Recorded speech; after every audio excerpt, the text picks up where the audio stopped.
e sai jogando. Lance individual, arrumou pro Arrascaeta, bateu Gabriel!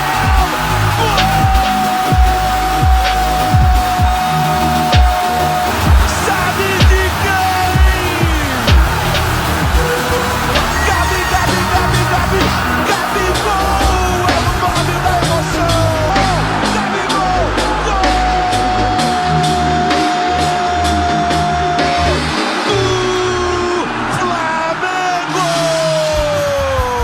É isso?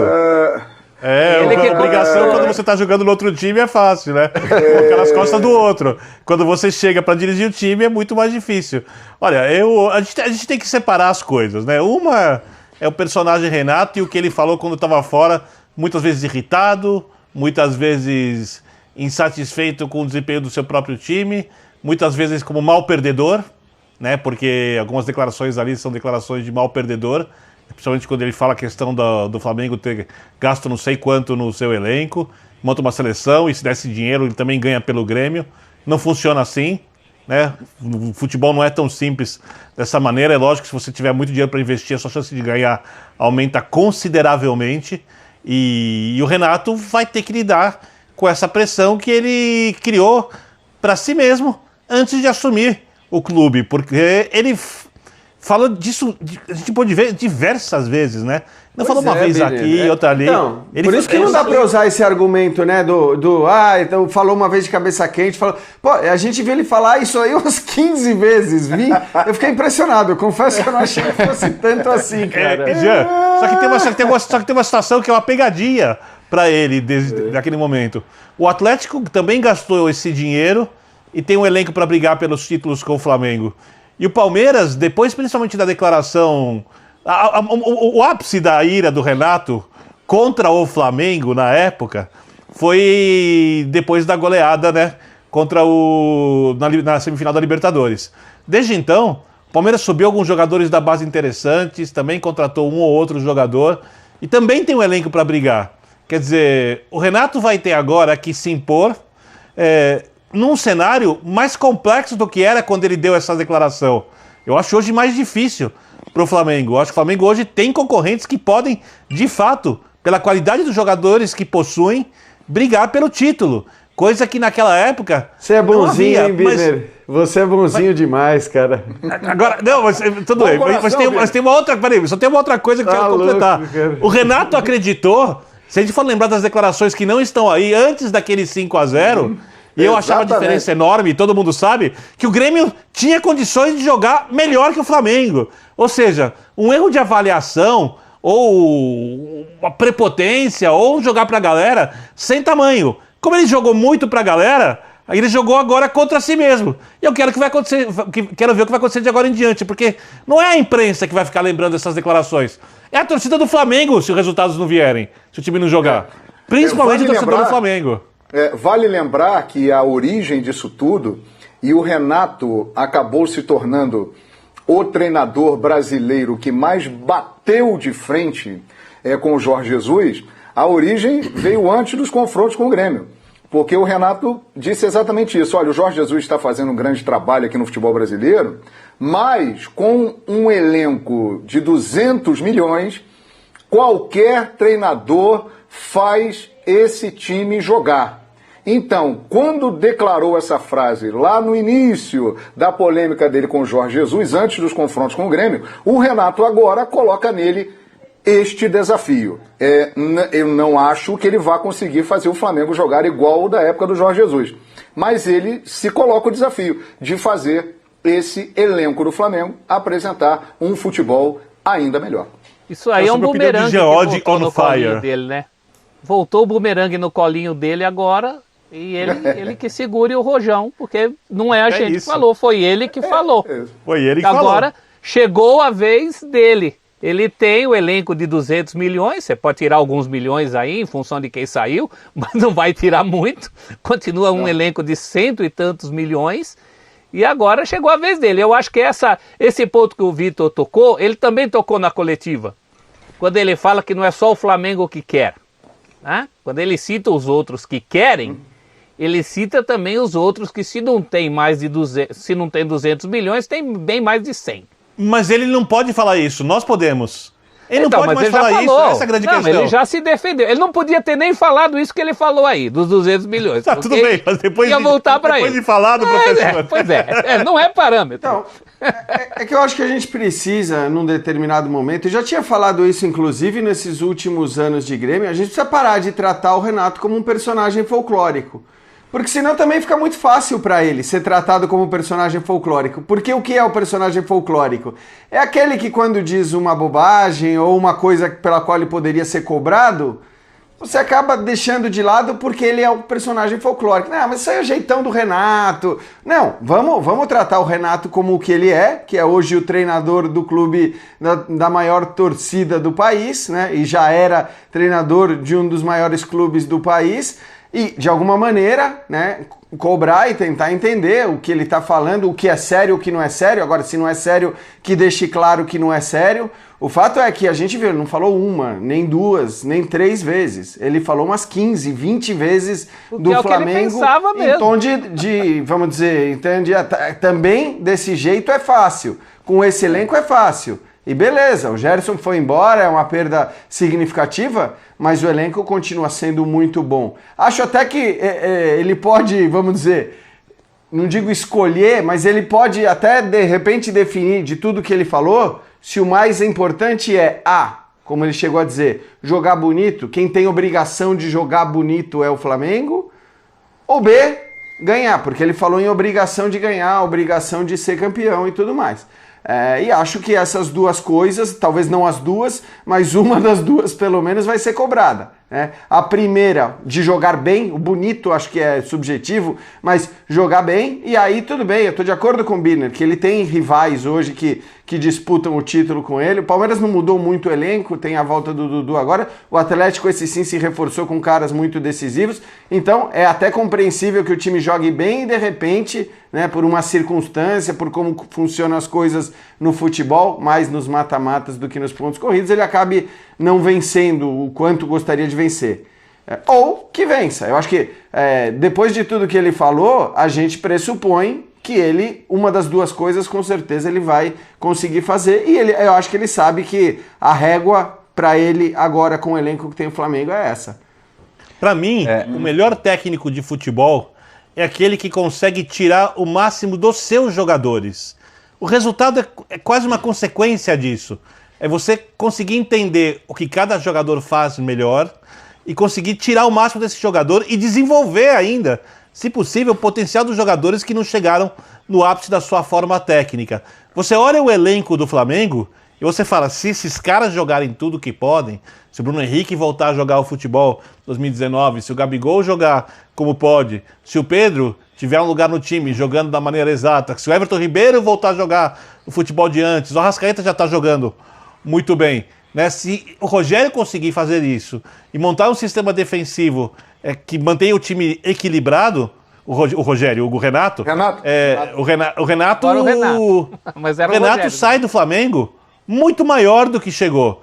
Só que eu acho que nada menos do que isso vai deixar a torcida do Flamengo satisfeita. E ela tem razão em parte. A única opção, para mim, fora disso, é ganhar uma Libertadores. Porque quando você ganha um torneio desse tamanho, né, e nesse caso do Flamengo seria o tricampeonato da América, igualando, né, as equipes que mais têm títulos do continente no futebol brasileiro, elevando, em termos de conquistas, o Flamengo de patamar, isso permite que o time não jogue tudo que pode e mesmo assim o treinador seja ovacionado pela torcida. Então ele tem duas opções depois dessas declarações. Ou ele tira tudo que esse elenco pode dar, porque ele falou que é possível fazer isso, nas declarações subjetivamente dizendo que isso era uma coisa obrigatória do treinador, ou ele ganha a Libertadores. Qualquer coisa menos do que isso, eu acho que vai deixar a torcida do Flamengo insatisfeita. Se o flamenguista não concorda comigo, pode mandar sua opinião, mas é só uma impressão minha. João, um dos desejos por algum tempo do torcedor do Flamengo era o encaixe de uma dupla no time titular formada por Gabigol e Pedro. Você tem informação de que o desejo do Renato é começar por aí, é tentar a dupla no ataque do Flamengo como titular? Ô Paulo, hoje após a entrevista que nós já mostramos aqui da apresentação, o Renato foi para o campo do Ninho do Urubu e realizou o primeiro treinamento. Amanhã, antes da viagem para a Argentina, fará o último treino.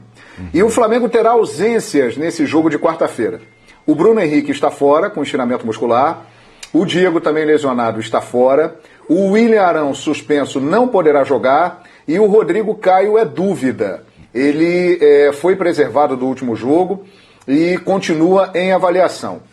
Com a ausência do Bruno Henrique, e por ser um treinador mais tradicional, digamos assim, o Renato pode adotar na quarta-feira, lá em Florencio Varela, na Argentina, um 4-4-2. E aí, para substituir o Bruno Henrique no ataque, ele pode colocar a dupla Gabigol e Pedro.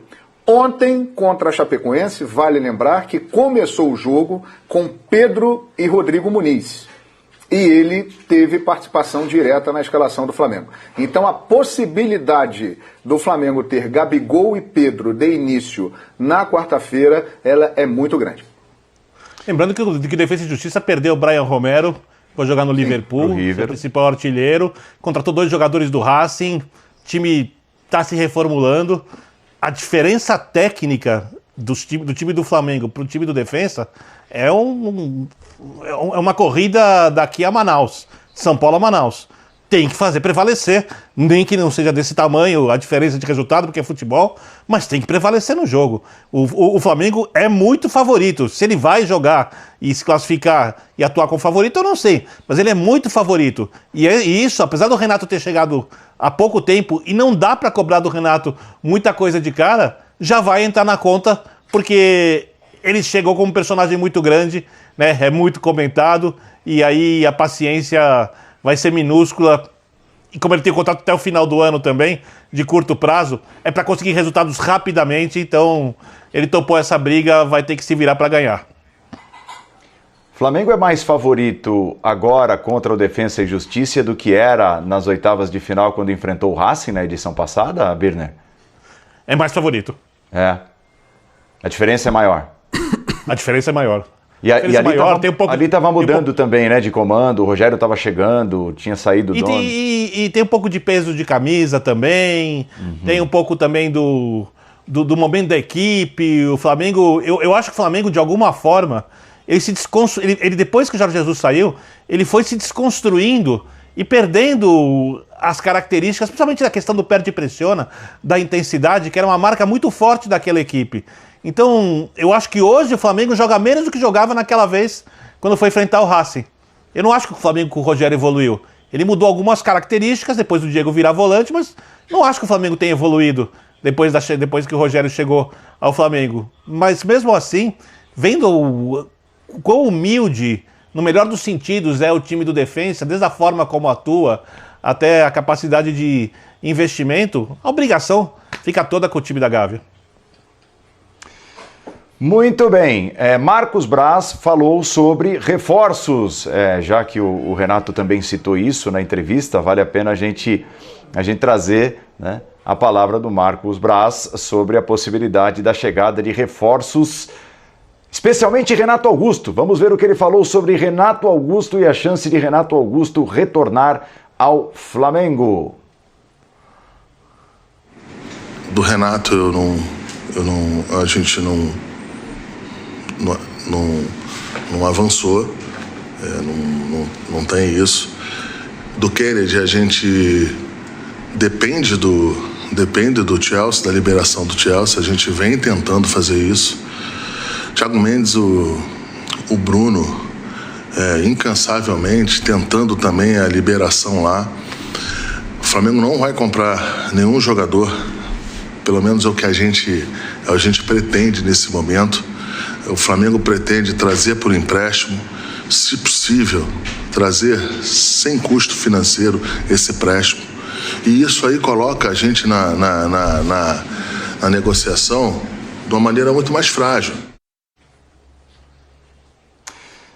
Bom, então assim, o que chama atenção nessa história é o nome do Renato Augusto, até porque o nome pintou muito forte hoje, a apuração dos jornalistas do Globoesporte.com, Renato Augusto, a história do apartamento, né? Quando tem um apartamento é um indício de que pode chegar, pode ser contratado, enfim. Estaria já, inclusive, procurando apartamento para retornar a São Paulo, ao Corinthians. Acontece que o Renato não joga, né, Celso, desde dezembro do ano passado, por conta da pandemia e tudo mais, não voltou à China, e desde então ele não recebe salário. Ele tem mais alguns meses de contrato lá na China, mas é pautado exatamente por esse período sem receber, ele pediria uma rescisão neste momento, para poder sair da China e se acertar com o Corinthians. O que te parece, Celso Zelt? Me parece que seria um bom reforço técnico, mas tem sempre o senão, né? Renato Augusto vem aí. Oba!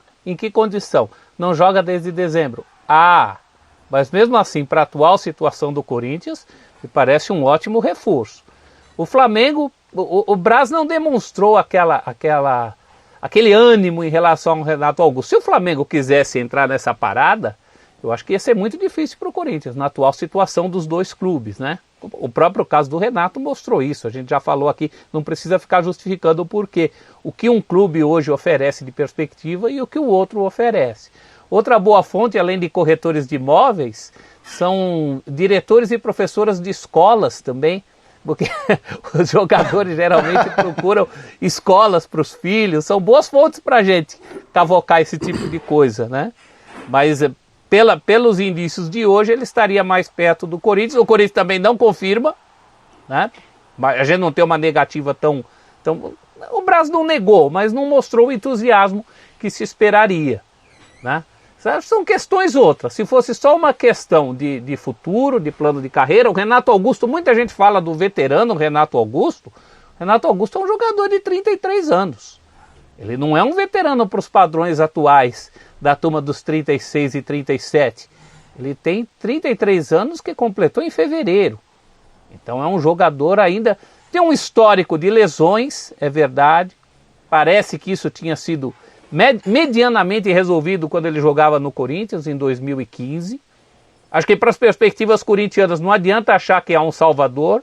Só o Renato Augusto não vai solucionar o problema do Corinthians e de nenhum clube. Mesmo nos seus melhores tempos no Corinthians, o Renato Augusto, o pessoal brincava que era a dupla Renadson, ele e o Jadson, partilhando ali as responsabilidades daquele time do Tite. Mas claro que ele faz muito mais diferença técnica hoje para o Corinthians do que para o Flamengo. No Flamengo eu tenho até dúvidas de onde ele jogaria. Ele teria que brigar muito por uma posição no Flamengo. Segundo jogador de meio de campo. Você precisa tirar alguém. Né? A não ser que você falasse, você é o cara para o lugar do Gerson. Agora, do contrário, ele no Corinthians faria uma diferença muito maior nesse momento. Né? Agora, eu acho que o que chama atenção nesse negócio todo é que o Braz falou, não avançou o negócio com o Renato Augusto, né? E aí, claro que causa estranheza.